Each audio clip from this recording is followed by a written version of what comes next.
Adil Akhmetov is the Doctor of Philology Turcologist.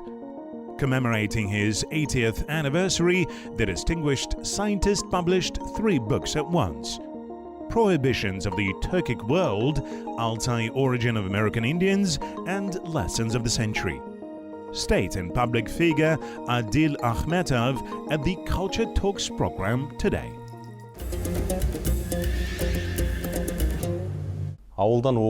After graduating a rural school, you immediately came to Almaty. What could you have become if your brother's friends, Taldibai, had not advised you to enter the Institute of Foreign Languages then?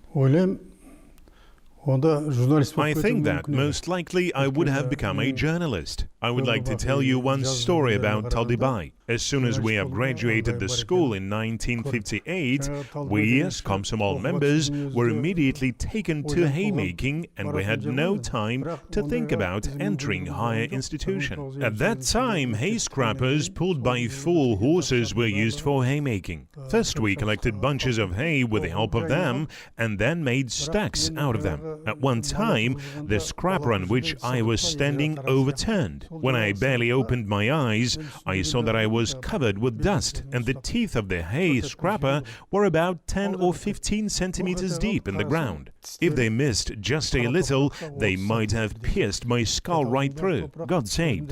This incident got me thinking. That night I sat on a horse and rode 30 kilometers to my native village, Narinkol. As soon as I have arrived there, I told my mother about what had happened and that I had barely escaped death. I told her that instead of working in the hay field, it would be better for me to go to university. Mom did not mind and wished me a happy journey. My father's brother Aktambai had a son, Ashir. My family knew that Ashir had a friend, Taldibai, in Almaty. My mother and the mother of Ashir, having talked, decided that Ashir would take me to Taldibai. So Ashir and I went to Almaty, and when we got there, it turned out that there were only 3 days left before the entrance exams. Taldibai's house was at the place where today the Almaty Air Terminal is located. Not far from there, just at the intersection of the former streets of Dzerzhinsky and Komsomolskaya, is the building of the Faculty of Foreign Languages of Abay Kazakh Pedagogical Institute.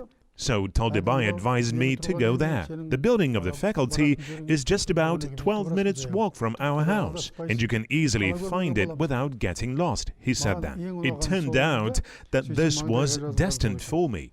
So I entered the faculty of the English language. Later this faculty seceded and became an independent institute. At the end of the second year, the vice-rector and the dean called me and said, "Adil, you study very well. We are going to become an independent institute and we will take you as a teacher." If I were asked to name a person who is always in search of knowledge, then I would say your name. Even in high positions, you have never left science. Why is it so captivating?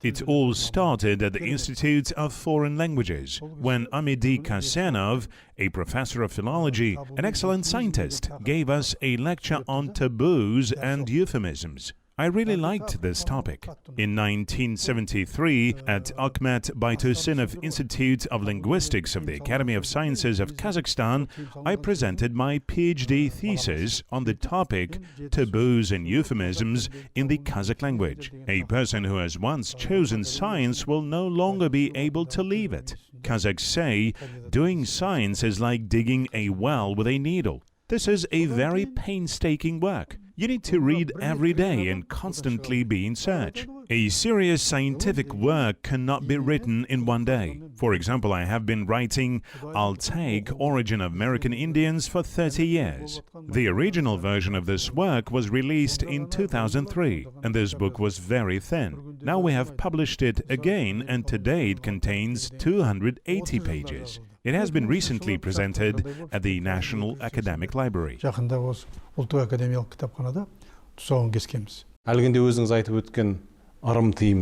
Can those ancient taboos and domens that you wrote about be useful for modern Kazakhs? They can. For example, the Kazakhs have an expression, look at the girl's mother and then marry. Look at the dishes, then eat the food. These expressions imply prohibition. If a girl has a bad mother, then you shouldn't marry her, or if the dishes are dirty, then you don't need to eat from them. Otherwise, you will get poisoned, right? There are such prohibitions with the right connotation. There is another expression. Be aware of the son who speaks ahead of his father, and the girl who speaks ahead of her mother. This expression has a great educational meaning. Such prohibitions must be used in the education of the younger generation. Kazakhs still say, do no harm to anyone, do not steal. This is also a prohibition. I wrote all about this in my monograph. The younger generation should have someone who can say stop in time, and those who can either warn or rein them if necessary. All prohibitions and taboos originate from the sacred books. These are the Quran, the Psalms, the Gospel, and the Torah. A person who has not read these books will hardly know about the prohibitions. Sometimes when we read other holy books besides the Quran, it seems to us that we are mired in all mortal sins. This is wrong. Indeed, the Quran itself says that Muslims believe the Quran to be the final revelation of God to the mankind. The word revealed means that this book is the Quran, but it also says that Muslims believe that Allah revealed holy books to other prophets that had come before Muhammad. And these are the 4 books that I have just mentioned above. There are 3 main monotheistic religions: Judaism, Christianity, and Islam. They are interrelated. Therefore, it is necessary to read all the holy books. All of the prohibitions in these books are not just restrictions, they are based on fairness. Any constitution is also based on justice. Exploring taboos and omens, you covered the entire Turkic world. Do kindred peoples have much in common?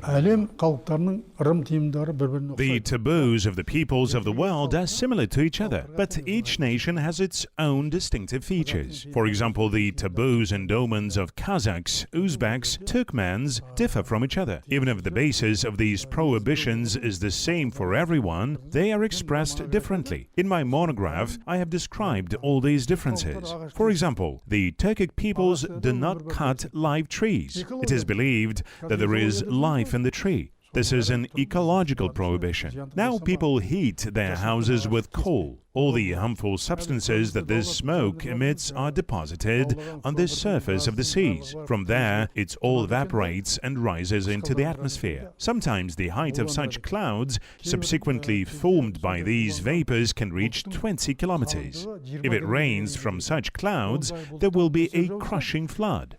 So, the enemy of the mankind is the mankind proper. All this and more is written in the Quran and other sacred books. Euphemisms are also a very interesting topic. What examples clearly show the skill of the Kazakhs to speak between the lines? Taboo is a concept that has spread throughout the world. The term taboo is a Polynesian word. It means prohibition. The Polynesians prohibit to name sacred things. We have the same way. For example, a Kazakh daughter-in-law should not call her father-in-law or brother-in-law by name. Before I was about to defend my dissertation, I started to search for an answer to the question, where do prohibitions come from? Where did the term taboo come from? So I plunged into the study and I began to understand that plenty of scientists of the world had studied this topic. Since I know English, I found all the literature I needed. In addition, I went to the largest library named after Lenin in Moscow, and I studied this topic for approximately 2 months there. So I found all the information I needed. Later, having analyzed the topic, I proceeded to the dissertation.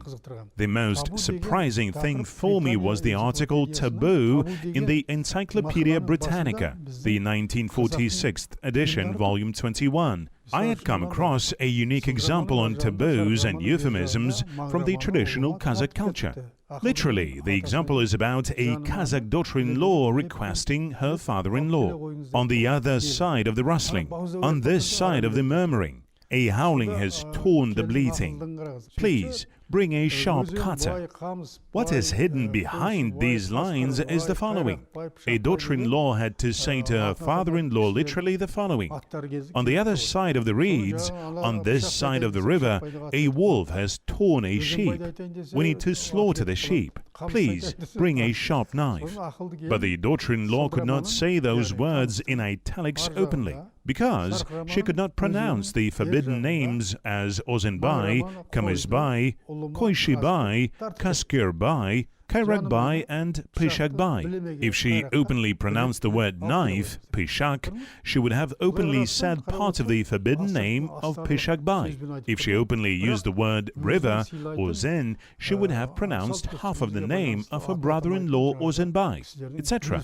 Thus, the smart daughter-in-law begins to speak with subtext to get out of a difficult position. We know that you have started writing a book called In Search of the Trails of the Vikings. Have you finished it? I have completed about 80 pages. What evidence do you have to prove that the Scandinavian Vikings and Sakas have a common origin? There is enough evidence. Why am I interested in the Vikings? Everyone knows that I've written a book about the Altaic origin of American Indians. 40,000 years ago, at the end of the Ice Age, when the Bering Strait had not yet been formed, the Altai Turks, our ancestors, had crossed the Mayan mountains and headed to the east. Nomads have always been in search of good pastures for their livestock. That's how our ancestors reached America, but they did not realize that in search of pastures they had moved to another continent. This happened, as it was mentioned above, 40,000 years ago. In the National Geographic magazine, I found a wonderful map of the first migration directions of the mankind. When I looked at this map, I saw a path line running from the territory of present-day Kazakhstan to America, as well as to the regions of Scandinavia. If you look at these two directions thoughtfully, then of course you would sense that there is a topic for research. On the other hand, the world scientists firmly state that the homeland of the ancient Vikings was Scythia, that is, present-day Kazakhstan. This is what has prompted me the title of the new book. A well-known traveler, a Norwegian scientist Thor Heyerdahl, once reading the epic of the Icelandic scientist Snorri Sturluson, Edda, came across such words. The ruler of the Vikings, or their god Odin, fleeing the invasions of the Romans, had migrated from the great steppe, which lay between the Caucasus and the Black Sea. Very often there is truth in the epics. Thor Heyerdahl, having read this epic, began his search.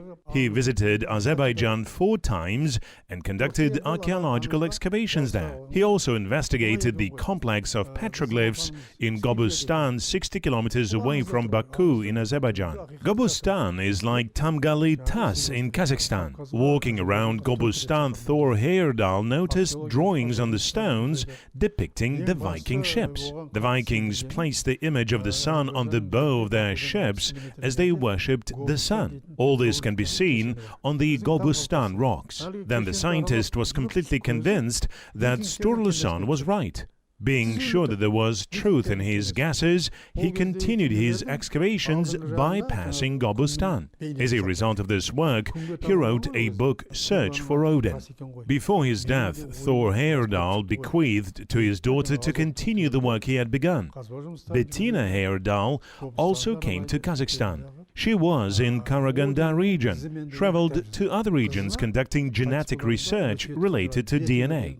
There are thousands of mounds in Scandinavia. Bettina Heyerdahl compared DNA samples taken in the mounds of Kazakhstan and Scandinavia and proved that the homeland of the Scandinavians is Scythia. That is, present-day Kazakhstan, because the genetic links were obvious. There are also linguistic connections. For example, in Germanic languages, there are words similar to ours: beldik, belt, ulgez, ox, tis.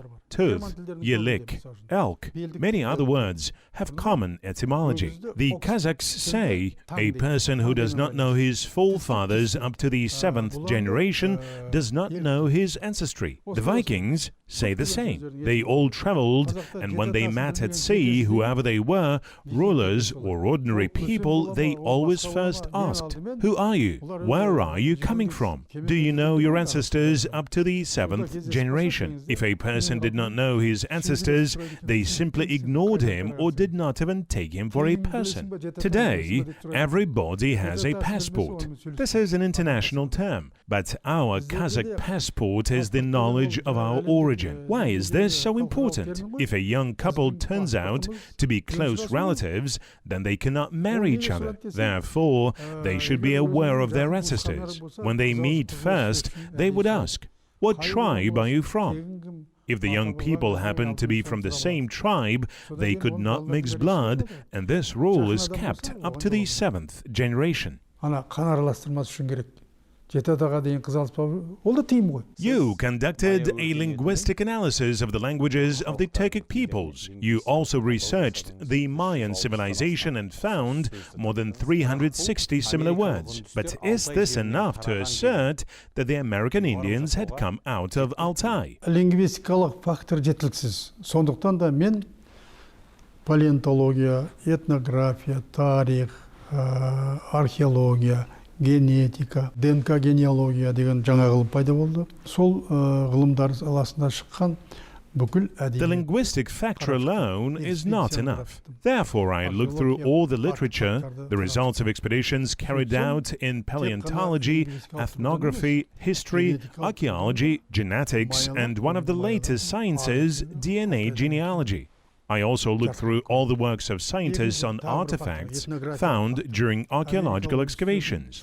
It is obvious, both from linguistic and genetic points of view, that the ancestors of the Maya people had come from the Altai lands. The second factor is ethnographic.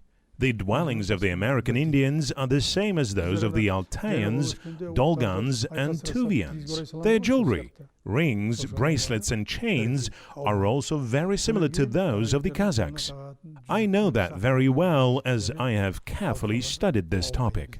There are genetic, linguistic, archaeological, and DNA genealogical factors.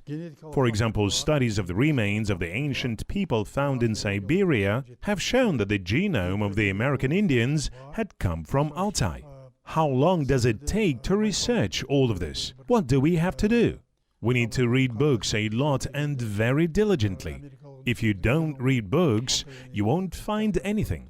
All research data are now broadcasted on television. Internet films are released about this. Scientific papers are being written, and if you carefully follow all this, then you will see all facts. This is a very painstaking job. I collected all the data like beads, stringing one bead after another, and I wrote all this in my new book. Once, a few years ago, it was as thin as the blade of a knife, but now it has turned into a monograph containing 280 pages with abundant facts. All this is not a hypothesis, but a proven theory. I've looked through ethnographic, archaeological, genetic, linguistic works of the world scientists about the American Indians. The entire list of 300 sources listed at the end of my book is a convincing proof for that. 300-дей дерек көздер тұр. Дәлел деген сол емес пе? Майя өркениетін әу баста Азия шеңберінде қарадыңыз. Сосын Initially, you were looking for a connection with the Mayan civilization along the perimeter of the whole of Asia, and then you reduced your searches to Altai. What is the continuity in the traditions and everyday life of the Mayan tribes and our ancestors? Сабақтастық бар ма? Сіз осыны аңғара алдыңыз ба? Бар.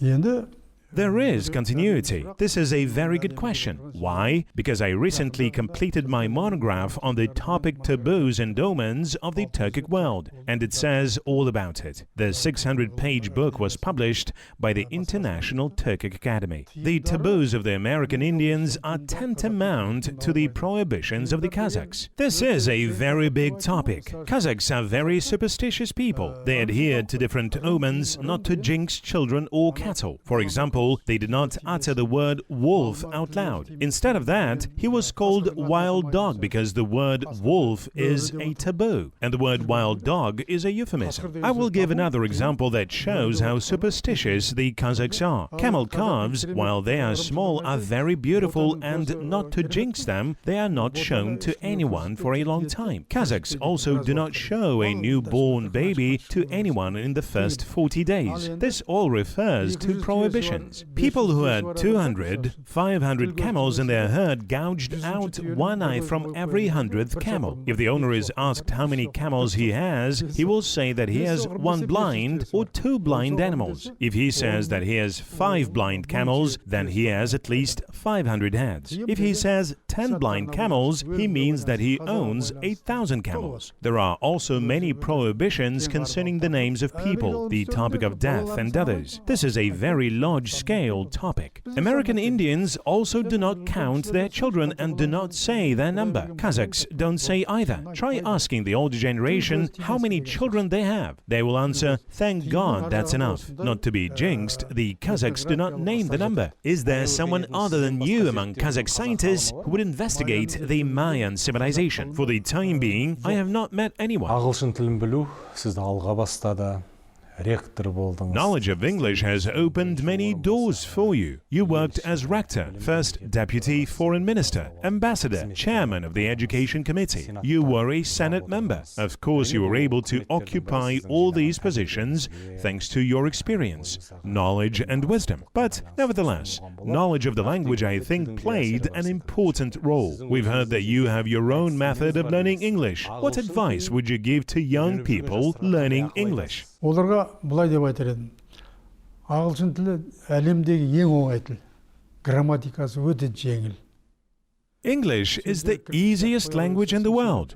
Its grammar is very simple. Words are piled up like bricks, and you have a sentence. If you change the word order, there will be a negative sentence. And if you arrange them in a different order, you will get an interrogative sentence. This is the language of Shakespeare and Agatha Christie. Cases are also simple. In the Kazakh language, for example, there are 7 cases. English also has cases, but they are all very simple. To master the language, you need to know that any language has 4 functions. They are reading, writing, speaking, and listening. To master all of them, one should first read a short story, try to understand its content, and then formulate questions on the text read and answer them. When you repeat this exercise several times, you will easily learn this text. Then, you must try to recite the text by heart. If you start with small texts, then you will gradually improve your vocabulary. And after a while, you will be able to learn even scientific English. Now I can easily read texts on politics, agriculture, and ecology in English. Articles on genetics are easy for me too. There is no science without language. This is a spiritual wealth. Yes, we have achieved the political sovereignty, but up to this day we have not yet achieved the spiritual sovereignty, because freedom of language has not yet come to us. That is why we must pay special attention to this problem. Осыған біз қатты мән беруіміз керек. Adil Akhmetov ағамыздың What principles does Adil Akhmetov adhere to for an exemplary life? Тылың мықты болуың керек. Мысалы үшін мен жазған кітаптардың редакторы. There must be a strong support of your spouse. My wife, Dariga Kazbekova, is the editor of my books. We studied together for 5 years. She's a specialist in English and Kazakh languages. The family is a small state. If this small state is strong, then the big state will also be strong. This is my life principle. There is no need to tell children be like that, to teach them, because the behavior of the parents authority, manner of speech, culture of behavior, communication skills, their environment. All this is education for a child. If there are lots of scandals in the family, or if you smoke or drink alcohol, then how will you tell your children don't smoke or don't drink? First of all, the parents must be strong. Mom and dad are the mainstay of the family. A worthy generation is grown up in the family where relationship between the two adults is firm and strong. Thank you for the conversation. Congratulations on your 80th birthday. May God grant that we meet again in the year of your next anniversary. Thank you. This is the end of our interview. You can watch the online version of the program on the Qazaq TV channel on YouTube. Goodbye.